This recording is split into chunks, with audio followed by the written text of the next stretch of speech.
अंतर्गत मला बोलद्या घेऊन येत आहे कल्याणी.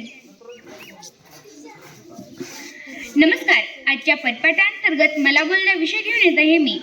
माझा विषय आहे माती. मित्रांनो, आपण या खेडेगावामध्ये राहतो आणि आपण जिकडे पाहू तिकडे तर माती असतेच ना. माती ही आपल्या सर्वांच्या जवळचीच आहे.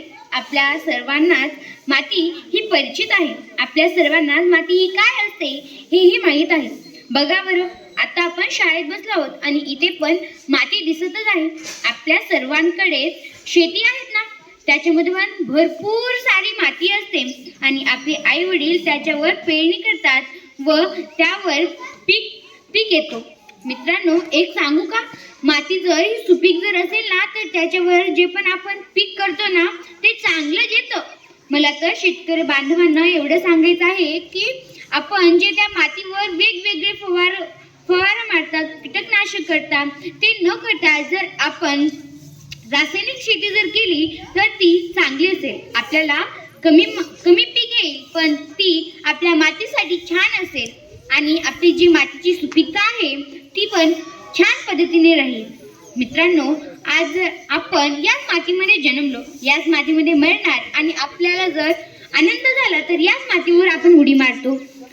वाईट जर वाटलं तर याच मातीवर बसून आपण रडतोही. आपण याच मातीमध्ये खेळलो, बागडलो, किती सारी मज्जा केली ना.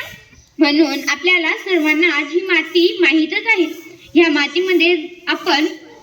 मातीचं जेव्हा चिखल होतं तेव्हा आपण त्याच्यावरही उड्या मारल्या. आपण या चिखलामध्ये किती खेळलो. म्हणून आपल्याला सर्वांना ही माती माहीतच आहे. मित्रांनो, तुम्हाला एक सांगू का, या मातीमुळे अनेक शेतकरी बांधवांचे पेट भरतात. आपल्या गावात तर सर्वांचेच पोट भरतात. मित्रांनो, फक्त या शेतकऱ्यांचेच नाही तर या भारतामध्ये जेही माणसं आहेत त्यांचे पण पोट भरतात. कारण की आपले जे शेतकरी असतात ते या मातीमध्ये पीक देतात व ते जेव्हा पीक येतो तेव्हा ते वेगवेगळ्या ठिकाणी जातो. तेव्हा या भारतामध्ये सगळ्यांना तो पीक पोहोचतो व त्यांचंही पोट भरतो. म्हणून मला तरी माती फारच आवडते. कारण की या मातीमुळेच आपण केवढे छान आहोत ना. मला तर ही माती फारच आवडते आणि तुम्हालाही आवडायला पाहिजे. धन्यवाद.